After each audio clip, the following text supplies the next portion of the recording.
আসসালামু আলাইকুম। আশা করি সকলেই ভালো আছো। এইচএসসি 2026 শিক্ষার্থীরা তোমরা যারা আছো তোমাদের জন্য আজকে আমাদের এই আয়োজন। আমরা মূলত আজকে থেকে প্রথম ক্লাস হিসেবে শুরু করলাম। একদম এই ক্লাসগুলো তোমাদের পরীক্ষার আগ পর্যন্ত চলতে থাকবে। আমাদের ফার্স্ট ফোকাস থাকবে এটা যে তোমাদের ইংলিশ, আইসিটি এবং বাংলা এই তিনটা বিষয়ের জন্য খুব সুন্দর গোছালো একটা প্রস্তুতি তোমরা নিতে পারো এবং সেই সাথে পরীক্ষা ভালো একটা রেজাল্ট করতে পারো। সেই ধারাবাহিকতায় প্রথম ক্লাসে মূলত ইংলিশ সেকেন্ড পেপারের আর্টিকেলস নিয়ে আমরা আজকে আলোচনা করব। এই আর্টিকেল আলোচনা করতে গিয়ে যে বিষয়টা আমার প্রথমে বলে রাখা দরকার সেটা হচ্ছে আমরা এখানে শুধুমাত্র বেসিক বিষয়গুলো নিয়ে আলোচনা করব এবং প্র্যাকটিস ক্লাস হিসাবে আমরা একটা ওয়ার্কশিট দিয়ে দিব। ওয়ার্কশিট গুলো তোমরা সেগুলো সলভ করবা এবং প্রয়োজনে সেগুলো নিয়ে ভিডিও দেওয়ার চেষ্টা করব। চলো আমরা একটু সরাসরি ক্লাসেই চলে যাই। First of all, article. Article কি? সাধারণত আমরা জানি যে এ, এন এবং দি, এই তিনটাকে মূলত আর্টিকেল বলে, তাই না? এখন এই তিনটা আমরা মূলত কোথায় ব্যবহার করি? কোনো কিছুকে নির্দিষ্ট এবং অনির্দিষ্ট ভাবে বলার জন্য মূলত আমরা আর্টিকেলটা ব্যবহার করি। এখন নির্দিষ্ট আর অনির্দিষ্ট ব্যাপারটা কি? এখানে আসবে হচ্ছে আর্টিকেলের ক্লাসিফিকেশন। আর্টিকেল কয় প্রকার? আর্টিকেল মূলত হচ্ছে দুই প্রকার। কি কি? ইনডেফিনিট আর্টিকেল এবং আরেকটা হচ্ছে ডেফিনিট আর্টিকেল। ওকে, ইনডেফিনিট আর্টিকেল এবং ডেফিনিট আর্টিকেল। ইনডেফিনিট কোনটা? ইনডেফিনিট হচ্ছে যে আর্টিকেলটা অনির্দিষ্টভাবে কোনো বস্তুকে নির্দেশ করে। অনির্দিষ্ট কেমন? ধরো আমি যদি বলি এ পেন, অথবা আমি যদি বলি অ্যান অ্যাপল। ওকে, এই যে দুইটা শব্দ আমি বললাম, এই দুইটা শব্দের মধ্যেই বলতেছি কি একটা কলম একটা আপেল। কিন্তু এই একটা কলম একটা আপেল, এটা কোন কলমটা সেটা কিন্তু নির্দিষ্ট করে বলে নাই। তার মানে আমরা সংজ্ঞা হিসেবে বলতে পারি, যদি কোনো আর্টিকেল কোনো সিঙ্গুলার কাউন্টেবল নাউনের পূর্বে বসে এবং তাকে অনির্দিষ্টভাবে নির্দেশ করে, ঠিক আছে, অনির্দিষ্টভাবে চিহ্নিত করে, তবে তাকে মূলত বলে হচ্ছে ইনডিফিনিট আর্টিকেল। ক্লিয়ার? তার মানে ইনডিফিনিট আর্টিকেল হচ্ছে দুইটা। কি কি সেটা? একটা হচ্ছে এ আর একটা হচ্ছে এন। আর ডেফিনিট আর্টিকেল কোনটা? এক বা একাধিক নির্দিষ্ট কোনো নাউনের পূর্বে বসে সে নাউনটাকে সুনির্দিষ্টভাবে চিহ্নিত করবে, সেটা হচ্ছে ডেফিনিট আর্টিকেল। তার মানে ডেফিনিট আর্টিকেল হচ্ছে দা। যেমন ধরো আমি যদি বলি দা পেন, দা পেন মানে নির্দিষ্ট করে বলতেছি এই কলমটাই। অথবা আমি যদি বলি দা প্যাসিফিক ওশেন, ওকে, নির্দিষ্ট করে বলতেছি যে প্রশান্ত মহাসাগরটাই। ঠিক আছে, এরকম ভাবে তোমাকে যখন নির্দিষ্ট করে কিছু বলে দিব, সেটাই হচ্ছে মূলত ডেফিনেট আর্টিকেল। এবং অনির্দিষ্ট ভাবে যদি কোনো নাউনকে নির্দেশ করা হয়, তাকে সেটাকে বলবে ইনডিফিনিট আর্টিকেল। এই ছিল মূলত আর্টিকেলের সাধারণ পরিচিতি। এখন আমাদের কাজ হচ্ছে এই আর্টিকেলটা মূলত আমরা একটা বাক্যের মধ্যে কিভাবে বসাবো বা একটা শব্দের পূর্বে কিভাবে বসাবো। সহজ কথা বলি, আর্টিকেলটাকে আমরা এতদিন যেভাবে শিখে আসছি, মূলত আমাদের যেই ইংলিশ লেটার্স গুলো আছে, তাই না? ইংলিশ লেটার হচ্ছে মোট 26টা। এই 26টা লেটারের মধ্যে এটাকে দুই ভাগে ভাগ করা হয়েছে। কি কি সেটা? একটা হচ্ছে কনসোনেন্ট আর একটা হচ্ছে ভাওয়েল। ভাওয়েল কয়টা? ভাওয়েল হচ্ছে মোট 5টা। কি কি সেটা বলো? এ, ই, আই, ও, ইউ। আর বাকি যে 21টা আছে সেই 21টা হচ্ছে কনসোনেন্ট, রাইট? তো মূল ব্যাপারটা হচ্ছে, যদি কোনো শব্দ এই লেটার গুলো দিয়ে শুরু হয়, তবে তার পূর্বে কি বসে? এন। আর যদি বাকি 21টা দিয়ে শুরু হয় সেক্ষেত্রে বসে এ। এটা হচ্ছে আমাদের বেসিক নিয়ম, কিন্তু এর ব্যতিক্রম আছে। ঠিক আছে, এটা নিয়ে আমরা দুই একটা এক্সাম্পল দেখতে পারি। ধরো আমি যদি বলি ড্যাশ গার্ল, হুম, অথবা ড্যাশ অরেঞ্জ, আবার ধরো ড্যাশ অনেস্ট, আবার ড্যাশ আমব্রেলা, আবার ধরো ড্যাশ ইউনিভার্সিটি। ওকে, এই শব্দগুলো আছে। এখন এই শব্দগুলোর মধ্যে আমরা কোন ধরনের আর্টিকেল বসাবো? গার্ল, যেহেতু জি দিয়ে শুরু হয়েছে, জি একটা কনসোনেন্ট, তার মানে এখানে আমরা বলবো এ গার্ল। অরেঞ্জ, ও হচ্ছে একটা ভাওয়েল, সেক্ষেত্রে অ্যান অরেঞ্জ। অনেস্টের ক্ষেত্রে খেয়াল করো, সমস্যাটা এই জায়গায় দাঁড়াবে। অনেস্ট এই যে একটা কনসোনেন্ট, তাই না? কিন্তু তারপর এখানে হবে অ্যান। কেন এন হবে সেটাই মূলত আমরা পরবর্তীতে শিখবো, মানে আজকের ক্লাসেই শিখবো। আমব্রেলা দেখো ইউ একটা ভাওয়েল, সেক্ষেত্রে এখানে হবে এন। কিন্তু ইউনিভার্সিটির মধ্যে ইউ একটা ভাওয়েল হওয়ার পরে এখানে বসবে এ। এই যে ডিফারেন্স গুলো আছে, এই ডিফারেন্স গুলো তোমাকে মাথায় নিয়ে একটা আর্টিকেল সলভ করতে হবে। আর তোমাদের আর্টিকেলটা মূলত আসবে একটা প্যাসেজ আকারে দেওয়া থাকবে, সেই প্যাসেজের মধ্যে তোমাকে সঠিক আর্টিকেলটা বসাতে হবে। এবং এমন এমন জায়গা থাকতে পারে যেখানে আর্টিকেল নাও হতে পারে, সেই জায়গাগুলো তোমাকে মাথায় রেখে তোমাকে সেভাবে ভেবে অ্যান্সারটা করতে হবে। ঠিক আছে? ওকে, চলো আমরা একটু সরাসরি নিয়মের মধ্যে চলে যাই এখন। ক্লিয়ার? এতটুকু বিষয় তো তোমরা বুঝতে পারছো, তাই না? যদি বুঝতে পারো একটু কমেন্ট করে জানাও যে এই পর্যন্ত আমার বোঝা হয়ে গেছে। আসো, মনে রাখবা আমরা প্রথমে এইচ দিয়ে শুরু করি। হ্যাঁ, ধরো কোনো একটা শব্দ যদি এইচ দিয়ে শুরু হয়, এইচ দিয়ে শুরু হয়, এইচ দিয়ে শুরু হওয়া শব্দগুলোর উচ্চারণ কেমন হবে? ধরো হর্স, হ দিয়ে শুরু হয়েছে। আবার ধরো অনেস্ট, এটা আবার অ দিয়ে শুরু হয়েছে, তাই না? তার মানে এখানে উচ্চারণের একটা ব্যাপার আছে। মনে রাখবা এইচ একটা কনসোনেন্ট, সাধারণত এর পূর্বে আর্টিকেল হিসাবে এ বসে, রাইট? কিন্তু যদি এইচ এর উচ্চারণ যদি কি হয়, যদি অ অথবা আ এর মতো হয়, উচ্চারণ যদি অ অথবা আ এর মতো হয়, তবে সেক্ষেত্রে কি বসবে? সেক্ষেত্রে এন বসবে। ক্লিয়ার? আসো এক্সাম্পল দেখি। Horse, honest, house. ওকে, এই চারটা শব্দ খেয়াল করো। চারটা শব্দ এস দিয়ে শুরু হয়েছে।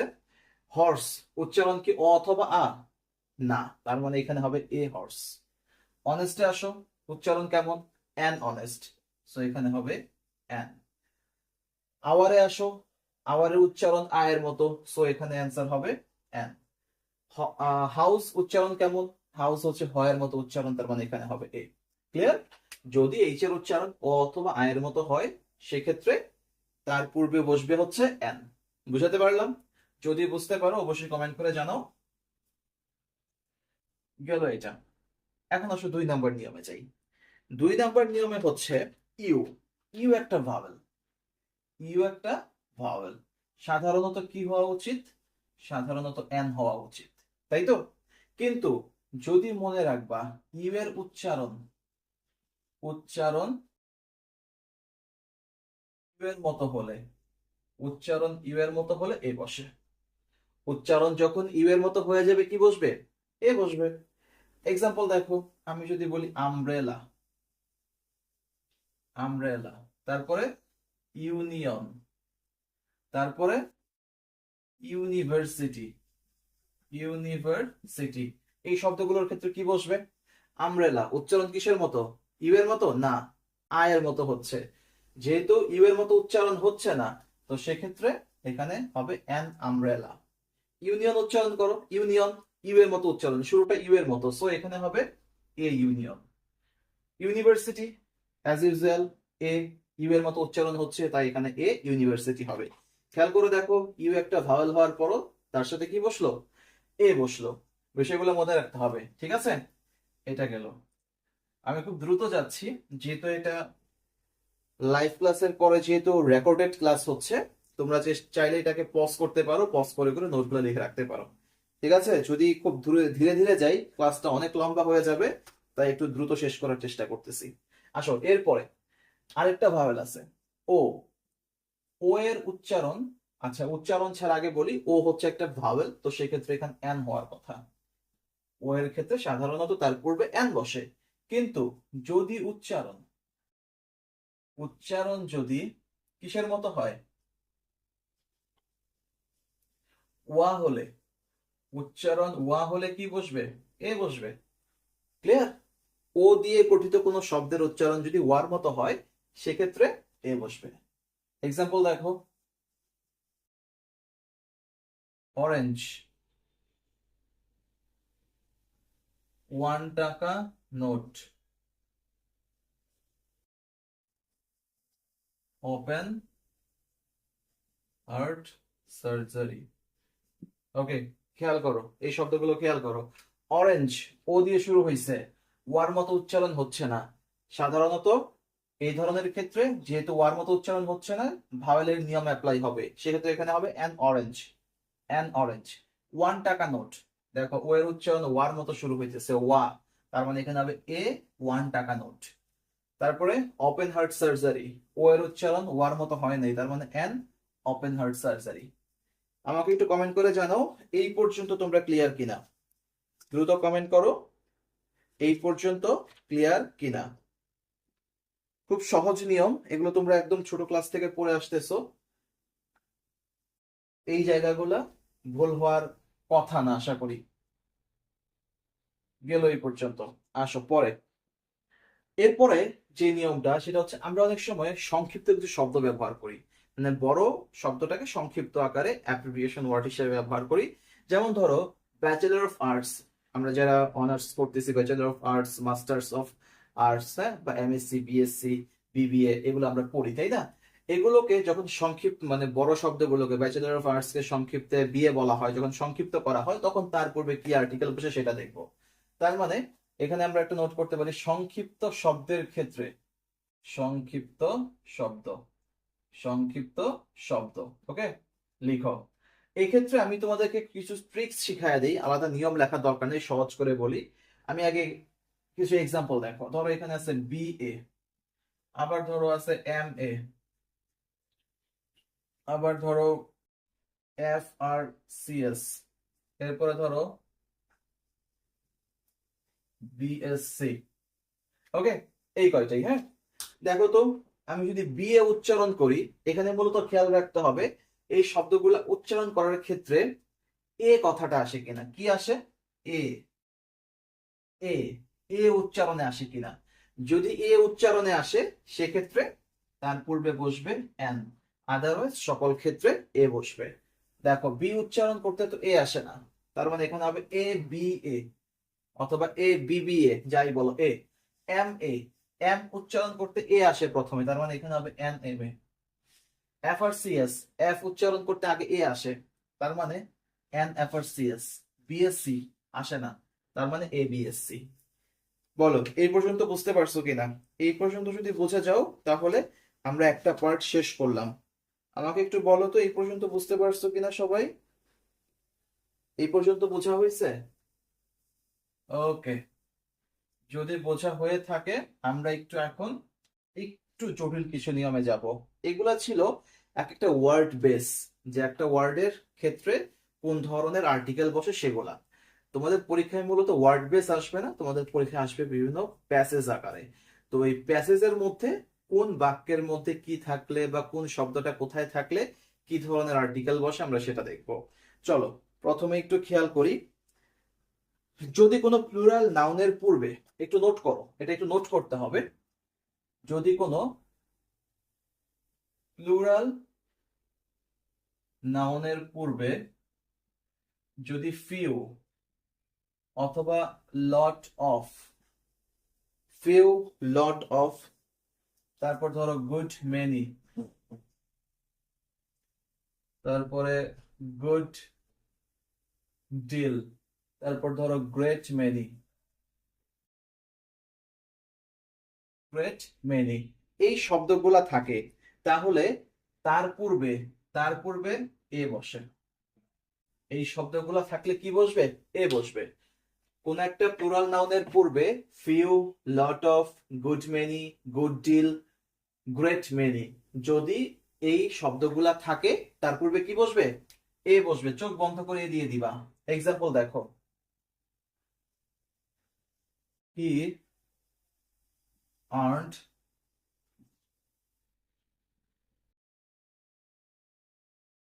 লট অফ মানি, ওকে। এরপর দেখো, there are few apples on the table. বলো তো কি হবে? He earn dash lot of money, যেহেতু লট অফ আছে, দেখো মানি একটা প্লুরাল নাউন, তার অনেক টাকা আছে বা সে অনেক টাকা উপার্জন করলো, অনেক টাকার ক্ষেত্রে আমরা কি বলবো? এ লট অফ। আবার দেয়ার আর ড্যাশ ফিউ অ্যাপলস, দেখো অ্যাপলস একটা প্লুরাল নাউন, তো সেক্ষেত্রে তার পূর্বে আছে হচ্ছে ফিউ, তার মানে আমরা বলবো there are a few a few apples on the table. আমাকে একটু বলো তো এই পর্যন্ত বুঝতে পারছো কিনা, একটু সবাই একটু কমেন্ট করে জানাও। এটা খুব সহজ একটা নিয়ম। তোমরা যখন যে প্যাসেজটা আসবে একটু চোখ বুলায় দেখবা এই প্যাসেজের মধ্যে a few, lot of, good many, good deal, great many এই শব্দগুলো আছে কিনা, যদি থাকে চোখ বন্ধ করে তারপরে এ দিয়ে দিবা। ওকে, চলো পরের নিয়মে যাই। এক্সক্লামেশন বোঝাতে, এক্সক্লামেশনটা কি? এক্সক্লামেশন হচ্ছে আমরা যখন কোনো বাক্য দ্বারা আশ্চর্য হওয়াকে বোঝাই। যেমন ধরো বলি না যে what a beautiful scenery it is, হ্যাঁ, তারপর এক্সক্লামেটরি সাইন দেই এরকম। তো এক্সক্লেমেশন বোঝাতে লেখো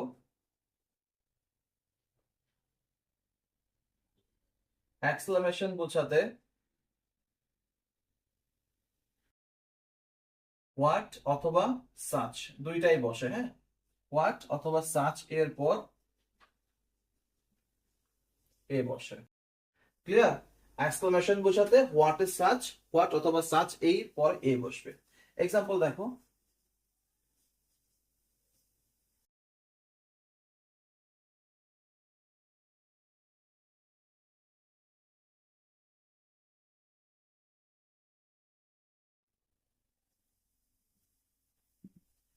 হোয়াট ড্যাশ প্রিটি গার্ল, তাহলে বলো কি সুন্দর মেয়ে, কি সুন্দর একটা মেয়ে। তার মানে এখানে হোয়াট আ প্রিটি গার্ল বা সাচ আ প্রিটি গার্ল।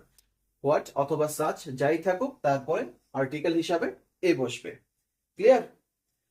বলো বুঝতে পারছো কিনা, একটু দ্রুত বলো, দ্রুত দ্রুত দ্রুত, আমি খুব দ্রুত যাচ্ছি কিন্তু, হ্যাঁ, দ্রুত কমেন্ট করবা, দ্রুত বলবা। এরপর আসো, কোন নাউন দ্বারা যদি পেশা বা বৃত্তিকে বোঝায়, ঠিক আছে, লেখো কোন নাউন দ্বারা যদি পেশা বা বৃত্তিকে বোঝায়। নাউন যদি পেশা অথবা বৃত্তিকে বোঝায়, বৃত্তি বোঝালে তার পূর্বে কি বসে? তার পূর্বে দা বসে, তার পূর্বে দা বসে। নিয়মগুলো মাথায় রাখতে হবে, হ্যাঁ। নাউন যদি পেশা বা বৃত্তিকে বোঝায় তবে তার পূর্বে দা বসে। এক্সাম্পল দেখো যে হি জয়েন্ট ড্যাশ নেভি। আবার ধরো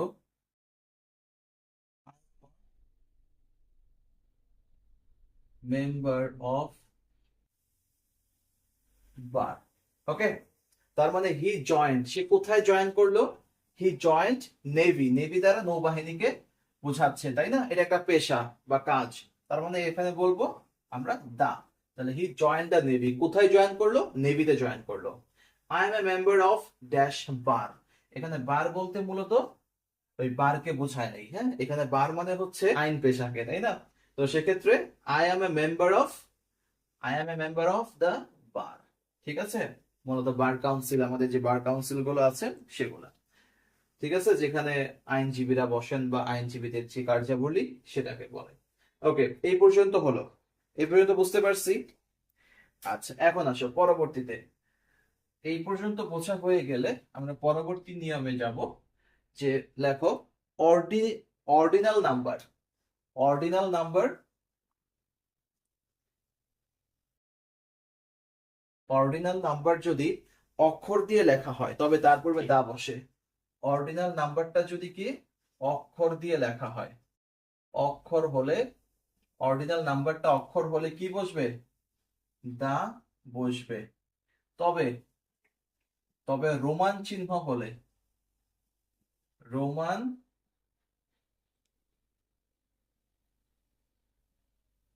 চিহ্ন হলে দা বসবে না, দা বসবে না। রোমান চিহ্ন হলে দা বসবে না। এটা কিরকম একটু বলি। ধরো আমরা বলি না যে তৃতীয় চার্লস, পঞ্চম চার্লস বা ষোড়শ লুই, হ্যাঁ, খুব বিখ্যাত একটা ক্যারেক্টার। তো এই ক্ষেত্রে যখন আমরা এটাকে অর্ডিনাল নাম্বার না বলে সরাসরি অক্ষর আকারে বলবো তখন সেক্ষেত্রে তার পূর্বে আমরা দা বলবো। এক্সাম্পল দেখো, চার্লস ড্যাশ থার্ড।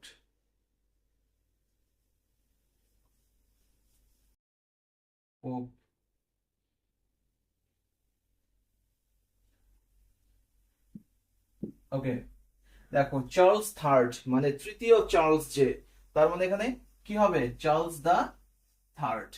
আবার যদি পোপ বলি, নবম পোপ, তো সেক্ষেত্রে কি হবে, এখানে কোনো আর্টিকেলই হবে না, ক্রস হবে। এখানে একটা বিষয় মনে রাখবা যে তোমাদের আর্টিকেলের মধ্যে শুধুমাত্র এন দা বসবে, ব্যাপারটা এরকম না। সেক্ষেত্রে কি থাকতে পারে, সেক্ষেত্রে কখনো কখনো ক্রসও বসতে পারে, মানে নো আর্টিকেলও হতে পারে। সেখানে তোমাকে এভাবে ক্রস চিহ্ন দিয়ে দেখায় দিতে হবে, কারণ রোমান চিহ্নের পূর্বে কি বসে না, কখনোই কোনো আর্টিকেল বসে না। মনে থাকবে তো? চলো, পরের নিয়মটা দেখি। লেখো একই গুণ সম্পন্ন, একই গুণ সম্পন্ন কোন ব্যক্তি অথবা বস্তুর, একই গুণ সম্পন্ন কোনো ব্যক্তি অথবা বস্তুর মাঝে তুলনা করতে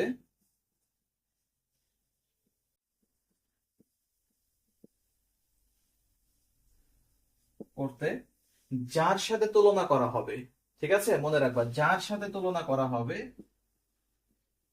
যার সাথে তুলনা করা হবে তার পূর্বে,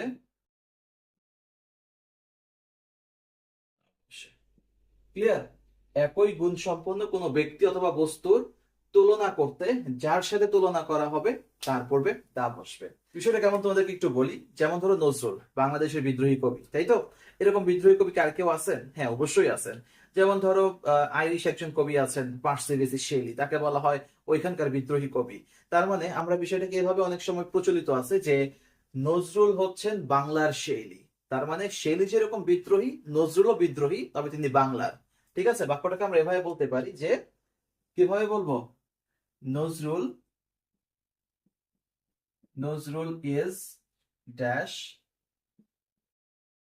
শেলি অফ বেঙ্গল, তাই তো? তার মানে নজরুল কি, নজরুল হচ্ছে বাংলার শেলি। দ্যাট মিনস নজরুলকে তুলনা করা হয়েছে শেলির সাথে। তার মানে নিয়মটা ছিল এরকম, যার সাথে তুলনা করা হবে তার পূর্বে দা বসবে। কার পূর্বে দা বসবে তাহলে? শেলির পূর্বে। তাহলে Nazrul is the Shelley of Bengal. যে আমরা বলি না যে ওই গরিবের সালমান খান, গরিবের শাহরুখ খান, তো ওই ক্ষেত্রে যার সাথে তুলনা করবা তাকে, যার সাথে তুলনা করবা তার পূর্বে দা বসবে। ক্লিয়ার? আচ্ছা, যদি এটা বুঝে যাও, আমরা এখন পরবর্তী নিয়মে যাব।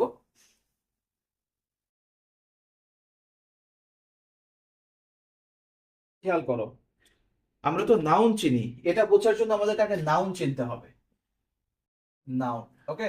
নাউনের মধ্যে ক্লাসিফিকেশন আছে অনেকগুলা, এর মধ্যে দুইটা নাউন আগে একটু বুঝি। একটা হচ্ছে প্রপার নাউন, আর একটা হচ্ছে কমন নাউন। প্রপার নাউন কোনটা? প্রপার নাউন হচ্ছে কারো সরাসরি নাম। যেমন ধরো আমার নাম কি, শুভ, তার মানে আমি হচ্ছে প্রপার নাউন। আরেকটা ছেলে তার নাম হচ্ছে সাকিব, সে হচ্ছে প্রপার নাউন। আরেকটা ছেলে তার নাম হচ্ছে রাফি, সে হচ্ছে প্রপার নাউন। তার মানে কোনো ব্যক্তি বা বস্তুর বা কোনো প্রাণীর যে সাধারণ নাম বা যে কোনো কিছু সাধারণ নামকেই বলে প্রপার নাউন। তার মানে আমরা বলতে পারি হচ্ছে শুভ, রাফি, ওকে, এরা হচ্ছে প্রপার নাউন। আর কমন নাউন হচ্ছে এরা প্রত্যেকে হচ্ছে বয়, তাই না? তো প্রপার নাউন হচ্ছে বয়। তার মানে কোন একটা সমজাতীয় ব্যক্তি, বস্তু বা প্রাণীকে সমজাতীয় হিসাবে যখন আমরা চিহ্নিত করি, তখন যে নামটা সেটা হচ্ছে কমন নাউন। গার্ল যদি মেয়েদের সমজাতীয় নাম, তাই তো, সেটা হচ্ছে গার্ল। এগুলো হচ্ছে কমন নাউন। তো আমার এখনকার যে নিয়ম সেটা হচ্ছে এই প্রপার নাউনটা চিনতে হবে, প্রপার নাউন আর কমন নাউন গুলা চিনতে হবে। কোনো ব্যক্তি বা বস্তু সরাসরি নামই হচ্ছে প্রপার নাউন। নিয়মটা লেখো, প্রপার নাউনের পূর্বে, প্রপার নাউনের পূর্বে কি হয় না, প্রপার নাউন এর পূর্বে দা হয় না, দা হয় না। ওকে, এটা ছিল প্রথম কথা। তবে, তবে লেখো প্রপার নাউন, তবে নাউনটির পূর্বে কোনো অ্যাডজেক্টিভ থাকলে, কোনো অ্যাডজেক্টিভ যদি মডিফাই করে, কোনো অ্যাডজেক্টিভ যদি ওই নাউনটাকে কি করে, মডিফাই করলে কি বসে, দা বসে। ওকে, মূল নিয়মটা কি, প্রপার নাউনের পূর্বে কখনোই দা বসবে না বা কোনো আর্টিকেল বসবে না। তবে ওই প্রপার নাউনটাকে যদি কোনো অ্যাডজেক্টিভ দ্বারা মডিফাই করা হয় বা ওই প্রপার নাউনের পূর্বে কোনো অ্যাডজেক্টিভ বসলে তার পূর্বে দা বসে। কিরকম, একটা এক্সাম্পল দেখো। ধরো আমরা তো আকবরকে চিনি, তাই না? সম্রাট আকবর। ধরো এখানে বলছে আকবর ওয়াজ দা গ্রেটেস্ট রুলার, তাই তো? আকবর ওয়াজ দ্য গ্রেটেস্ট রুলার, এই একটা। আরেকটা হচ্ছে ড্যাশ গ্রেট আকবর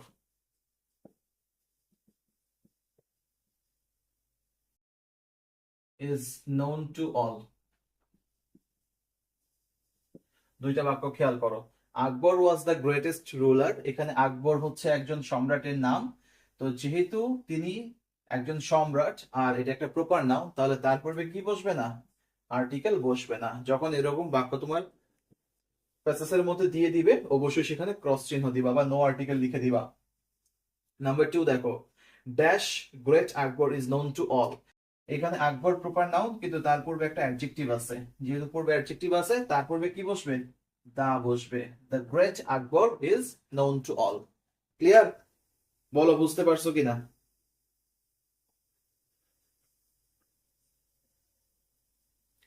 বুঝতে পারছো? বোঝা গেল? যদি বোঝা যায় পরবর্তী নিয়মে যাব। আচ্ছা, আরেকটা বিষয় বলি। ধরো সাধারণত ডিগ্রির ক্ষেত্রে দা কোথায় বসে বলো তো? ডিগ্রির ক্ষেত্রে ডিগ্রিটা যদি বা অ্যাডজেক্টিভ যদি সুপারলেটিভ ফর্মে থাকে, তাহলে সেখানে কি বসবে? দা বসবে। কিন্তু কখনো কখনো এরকমের এরকমের ব্যত্যয় করতে পারে। লেখো, এই নিয়মটা লেখো। ধরো এখানে ডিগ্রি তেমন কিছু নাই বা সুপার কোনো অ্যাডজেক্টিভ সুপারলেটিভ ফরমেশনে নাই। সেক্ষেত্রে যদি কোনো নাউন যদি সুপারলেটিভের গুরুত্ব বহন করে, গুরুত্ব বহন করে, তবে তার পূর্বে কি হয়? দা হয়। বিষয়টাকে এরকম উল্লেখ করবা যে যে নাউনটা বসবে, নাউনটা যদি এমন কিছুকে বোঝাচ্ছে, এমন কোনো নাউনকে বোঝাচ্ছে যেটা হচ্ছে সকলের মধ্যে শ্রেষ্ঠ বা সকলকে নিয়ে বোঝাচ্ছে বা সকলের মধ্যে থেকে তার তুলনা বোঝাচ্ছে, তাহলে সেই নাউনের সাথে কি বসবে? দা বসবে। যেমন ধরো এক্সাম্পল দেখো, যে he is dash player of the match. আমরা অনেক সময় বলি না যে প্লেয়ার অফ দ্য ম্যাচ হয়? প্লেয়ার অফ দ্য ম্যাচ কি? ক্রিকেট খেলায়, ফুটবল খেলায়, এই খেলাগুলোতে যে ভালো খেলে সবচেয়ে, তাকে একটা অ্যাওয়ার্ড দেওয়া হয়, সেটা হচ্ছে প্লেয়ার অফ দ্য ম্যাচ। ওকে? বা অনেক সময় সিরিজও হয়, যখন 3 ম্যাচের বা 5 ম্যাচের সিরিজ গুলো হয়, সেই সিরিজ গুলোর মধ্যে প্লেয়ার অফ দ্য ম্যাচ অথবা সিরিজ হয়। তো দেখো এখানে প্লেয়ার কিন্তু একজন, এই পুরস্কারটা কে পাচ্ছে? একজন পাচ্ছে। প্লেয়ারকে বোঝাচ্ছে, এটা একটা কমন নাউন। তো সেক্ষেত্রে এই যে ম্যাচের মধ্যে তো সে একা খেলে না। ম্যাচ হচ্ছে প্লেয়ার অফ দ্য ম্যাচ হচ্ছে একজন, কিন্তু কাদের মধ্যে থেকে হচ্ছে? যেই 22 জন, 11 11 22 জন থাকে, সে 22 জনের মধ্যে থেকে সে একজন হচ্ছে। তার মানে এই নাউনটাই মূলত সুপারলেটিভের গুরুত্ব বহন করতেছে বা সুপারলেটিভ ফরমেশনকে তার মধ্যে ধারণ করছে। তো সেক্ষেত্রে এখানে কি হবে? তা হবে। ক্লিয়ার? আমাকে একটু বলো বুঝতে পারছো কিনা। একটু কমেন্ট করে জানাও, তোমাদের কমেন্ট জানতে চাই। ওকে, যদি এটা হয়ে যায় মুছে দিই, হ্যাঁ? এরপর লেখো পরের নিয়ম। দেখো কোনো অ্যাডজেক্টিভ, কোনো অ্যাডজেক্টিভ অথবা অ্যাডজেক্টিভ ক্লজ অথবা অ্যাডজেক্টিভ ফ্রেজ, এই তিনটা অংশই যদি কমন নাউনকে বোঝায়, যদি কমন নাউনকে বোঝায়, তবে তার পূর্বে কি বসে? তার পূর্বে দি বসে। ক্লিয়ার? কোন অ্যাডজেক্টিভ, অ্যাডজেক্টিভ ক্লজ অথবা অ্যাডজেক্টিভ ফ্রেজ, তার মানে অ্যাডজেক্টিভ আমরা বুঝি যে কোনো দোষগুণ অবস্থা। অ্যাডজেক্টিভ ক্লজ হচ্ছে সেটা যেই ক্লজ দ্বারা, মানে যেই বাক্যের অংশ দ্বারা মূলত ওই দোষগুণ অবস্থাকে বোঝাচ্ছে বা পরিমাপকে বোঝাচ্ছে, তাকে মূলত অ্যাডজেক্টিভ ক্লজ বলে। ফ্রেজটাও সেম একই, তবে সেখানে কোনো সাবজেক্ট ভার্ব থাকবে না, শুধুমাত্র কিছু বাক্যাংশ থাকবে, শব্দাংশ থাকবে। ঠিক আছে? তো কিরকম হয় সেটা এক্সাম্পল দেখো, dash man who came yesterday is my brother. খেয়াল করো, মূলত এখানে মূলত কাকে বোঝাচ্ছে? মূলত এই যে এই নাউনটাকে বোঝাচ্ছে, এই পুরো অংশটা হু কেম ইয়েস্টারডে। হু কেম ইয়েস্টারডে, কে এসেছিল গতকালকে? একটা ম্যান এসেছিল, সে ম্যানটা কে? ইজ মাই ব্রাদার, তাই না? এখন ম্যান যেহেতু একটা কমন নাউন, সে কে আসছিল? রহিম, করিম, আবুল, জব্বার, কাউকে তো নির্দিষ্ট করে বলতেছে না, একটা ম্যানের কথা বলতেছে। তার মানে এটা হচ্ছে একটা কমন নাউন, তার মানে কমন নাউনকে বোঝাচ্ছে, সেক্ষেত্রে তার পূর্বে কি বসবে? তার পূর্বে দা বসবে। সেই লোকটাই যে এসেছিল গতকালকে ইজ মাই ব্রাদার, নির্দিষ্ট করে বলতেছে, নির্দিষ্ট করে বলে তার পূর্বে দি বসে। ওকে, পরের নিয়ম খেয়াল করো, কম্পারেটিভ ডিগ্রির ক্ষেত্রে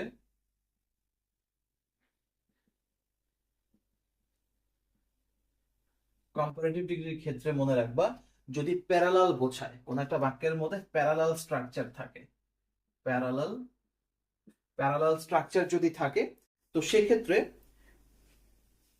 মনে রাখবা যে সাধারণত প্রথম অংশটা যেরকম থাকে দ্বিতীয় অংশটা একই রকম থাকে, সেটাকে মূলত প্যারালাল স্ট্রাকচার বলে। সেক্ষেত্রে মূলত দা বসে। দুইটার ক্ষেত্রে কি বসবে? দুই ক্ষেত্রেই দা বসবে। কিরকম? তোর একটা এক্সাম্পল যদি লিখি, ড্যাশ মোর ইউ রিড,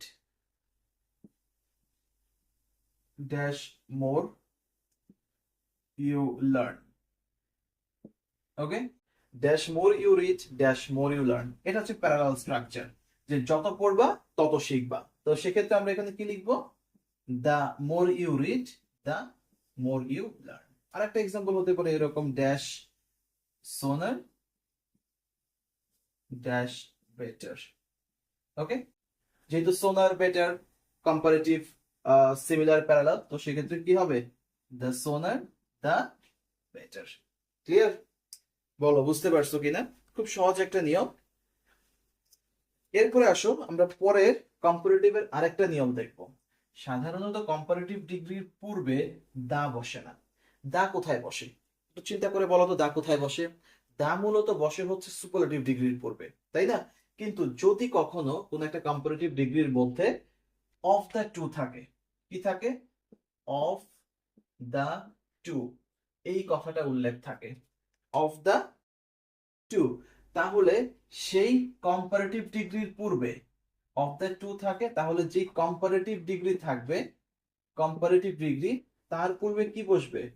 তার পূর্বে তা বসবে। ক্লিয়ার? কোন একটা বাক্যের মধ্যে অফ দ্য টু থাকলে যে কম্পারেটিভ ডিগ্রিটা থাকবে তার পূর্বে তা বসবে। এক্সাম্পল দেখো, এক্সাম্পলটা কি? This is dash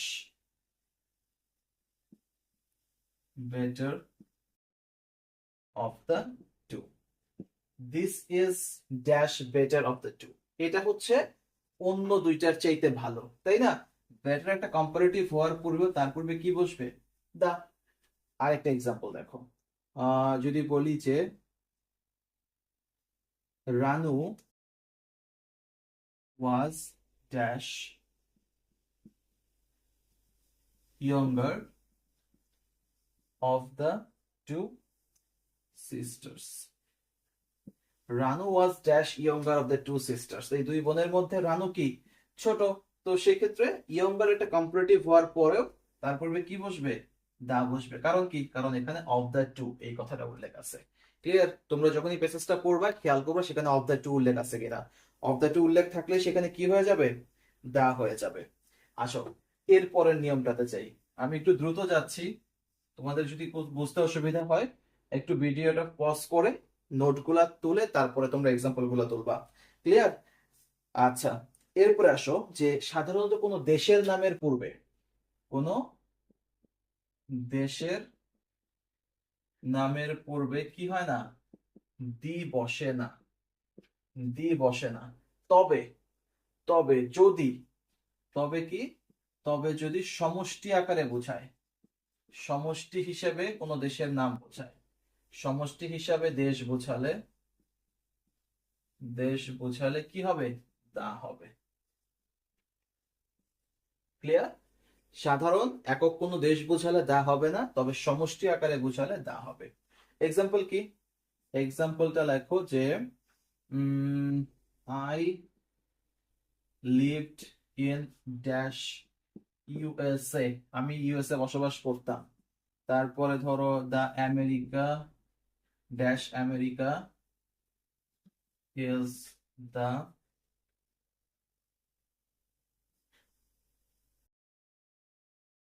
largest, is না, ধরো এখানে has the largest economy in the world. Okay, America কি, তার কি আছে, সব থেকে বড় অর্থনীতি আছে বিশ্বের মধ্যে। লাস্ট ওয়ান হচ্ছে the man went in UAE. খেয়াল করো, তিনটা বাক্যের মধ্যে দেশের কথা বলছে। I lived in USA, USA বলতে কি আমেরিকাকে বোঝাচ্ছে নাকি ইউনাইটেড স্টেটস অফ আমেরিকা, অনেকগুলো স্টেটস এর সমষ্টিকে বোঝাচ্ছে? সমষ্টিকে বোঝালে তখন তার পূর্বে কি দিতে হবে, দা দিতে হবে। কিন্তু যদি একক দেশ হিসাবে বোঝায়, America has the largest economy in the world, এখানে একক দেশ, সেক্ষেত্রে এখানে no article. The man went in UAE, United Arab Emirates, সমষ্টি বোঝাচ্ছে, তাহলে দা। ক্লিয়ার? তার মানে যদি কোনো দেশ বোঝায়, সেখানে চোখ বন্ধ করে দা বা দা হবে না এরকম চিন্তা করবা না। আগে দেখবা এখানে মূলত কি সমষ্টিকে বোঝাচ্ছে নাকি কোনো দেশের নাম স্পেসিফিক্যালি বোঝাচ্ছে। একক দেশ হিসাবে বোঝালে ক্রস, এবং সমষ্টি আকারে বোঝালে দা বসবে। ক্লিয়ার? বুঝাতে পারছি? যদি বুঝে যাও, এরপরে খুব ইন্টারেস্টিং একটা নিয়ম করব, খুবই ইন্টারেস্টিং। চলো দেখি। মনে রাখবা, কোন জাতির নাম বোঝালে, জাতি বোঝালে জাতি বোঝালে দা বসে। কোন একটা জাতি বোঝালে তার পূর্বে দা বসে। তবে ভাষা ভাষা বোঝালে দা বসে না, সংক্ষেপে লিখলাম, ভাষা বোঝালে দা বসে না। ক্লিয়ার?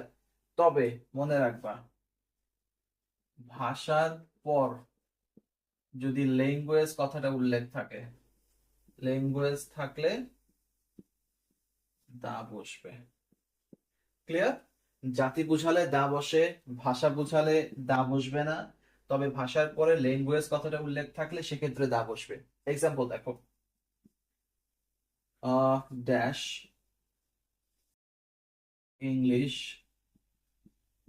রুলড আস 200 ইয়ার্স, এই একটা। আরেকটা, English is an international language. Okay, এই দুইটা। আরেকটা ধরো,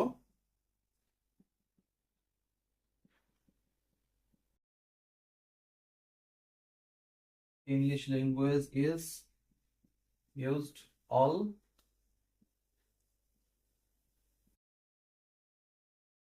over the world. Clear? English ruled us 200 years, ইংরেজরা আমাদেরকে 200 বছর শাসন করেছিল। এখানে ইংলিশ বলতে কি ইংরেজি জাতিদেরকে বোঝাচ্ছে, তাই না, ব্রিটিশদেরকে বোঝাচ্ছে। তো সেক্ষেত্রে এখানে কি হবে, দা। আবার 2 নম্বরে, English is an international language, এখানে ইংলিশ বলতে ভাষাকে বোঝাচ্ছে, তার মানে এখানে no article. Okay. Number 3, English language is used all over the world, এখানেও এটা ভাষা, কিন্তু তারপরে কি আছে, ল্যাঙ্গুয়েজ কথাটা উল্লেখ আছে। নিয়মটা কি ছিল, ভাষার পরে ল্যাঙ্গুয়েজ থাকলে দা বসে, তাহলে এখানে কি বসবে, দা বসবে। খুব ইম্পর্টেন্ট নিয়ম, মাথায় রাখতে হবে। শুধুমাত্র কোনো দেশের নাম অথবা ভাষা এটা বুঝেই দেখেই দা বা ক্রস অ্যান্সার করে ফেলবা না, পুরো বাক্যটা পরে বুঝবা আসলে এখানে সিনারিটা কি কাজ করতেছে। ক্লিয়ার? এই ছিল, এটা খুব ইম্পর্টেন্ট নিয়ম, এটা মার্ক করে রাখো। যদি এটা হয়, পরের নিয়মে যাব। এটাও খুব মজার একটা নিয়ম, মনে রাখবা। কোনো নির্দিষ্ট বইয়ের নাম বোঝালে, বলতে পারি যে বইয়ের নামের পূর্বে, বইয়ের নাম, নামের পূর্বে কি বসে, দা বসে। বইয়ের নাম বোঝালে তার পূর্বে দা বসবে। তবে যদি লেখকের নাম উল্লেখ থাকলে, তবে লেখকের নাম উল্লেখ থাকলে নাম থাকলে দা, দা হবে না, দা হবে না, লেখকের নাম থাকলে দা হবে না। কিরকম, একটা এক্সাম্পল দিই। ধরো গালিভার ট্রাভেলস অনেকেই পড়ছো তাই না?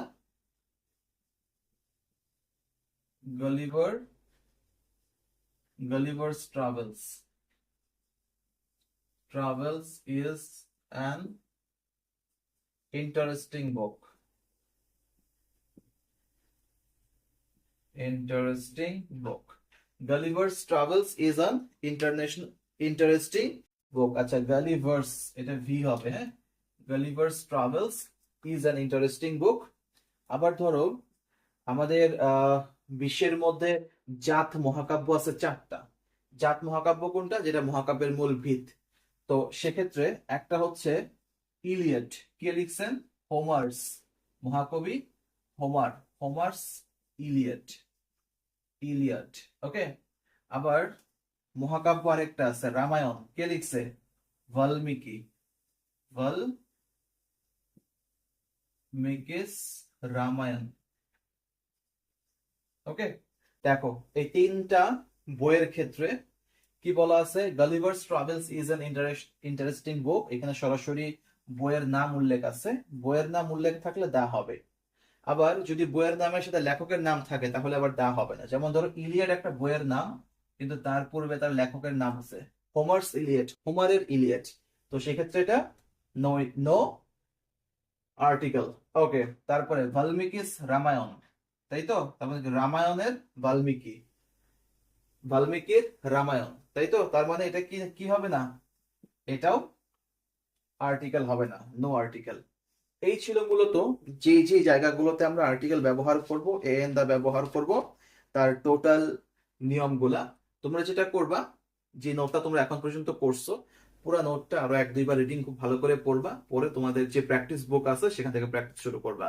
এবং অবশ্যই অবশ্যই যেহেতু তোমরা 26-এ পরীক্ষা দিচ্ছ, আহ তোমাদের বিগত বছরের অন্তত 2-3 বছরের যে বোর্ড কোশ্চেন গুলো আছে, এই প্রত্যেকটা বোর্ড কোশ্চেন খুব ভালো করে সলভ করবা। আর বোর্ড কোশ্চেন সলভ করতে গিয়ে যদি তোমাদের কোনো প্রবলেম হয়ে থাকে যে এই নিয়মটা কেন এর সাথে ম্যাচ হচ্ছে না, সেটা অবশ্যই ছবি তুলে আমাকে পাঠাবা, আমি সেই নিয়ে তোমাদের ক্লাস দেওয়ার চেষ্টা করব। সবাই ভালো থাকো, সুস্থ থাকো, এবং তোমাদের প্রত্যেকটা ফ্রেন্ডকে আমাদের বিদ্যাকুটির সাথে যুক্ত হওয়ার জন্য বলো। আমরা সর্বোচ্চ চেষ্টা করছি তোমাদের খুব ভালো একটা রেজাল্ট করার জন্য। সবার জন্য শুভকামনা। আল্লাহ হাফিজ।